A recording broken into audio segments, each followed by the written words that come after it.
ఒక అందమైన అడవిలో ఒక తోడేలు ఒక కోతి స్నేహంగా ఉండేలి. ఒకరోజు తోడేలుకు మేక మాంసం తినాలనిపించింది. అడవికి దగ్గరగా ఉన్న గ్రామంలో చాలా మేకలున్నాయని గమనించింది. ఆ రోజు రాత్రి అందరూ నిద్రపోయిన తర్వాత తోడేలు ఊరిలోకి దొంగచాటుగా వెళ్లి ఒక మేకను ఎత్తుకువచ్చేది. ఇలా ప్రతిరోజూ ఒక మేకను తీసుకువచ్చి తినేది.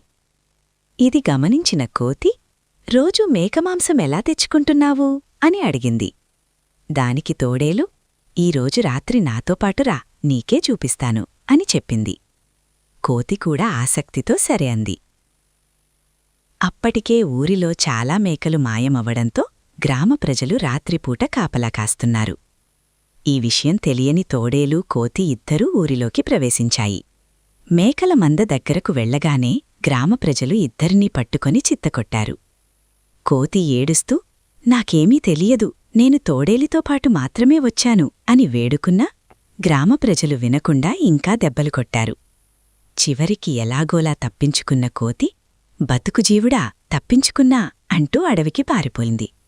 అప్పటినుంచి చెడ్డవారితో స్నేహం చేయకూడదని గట్టిగా నిర్ణయించుకుంది. నీతి: చెడ్డవారితో స్నేహం చేస్తే నిరపరాధులకు ప్రాణహాని కలుగుతుంది.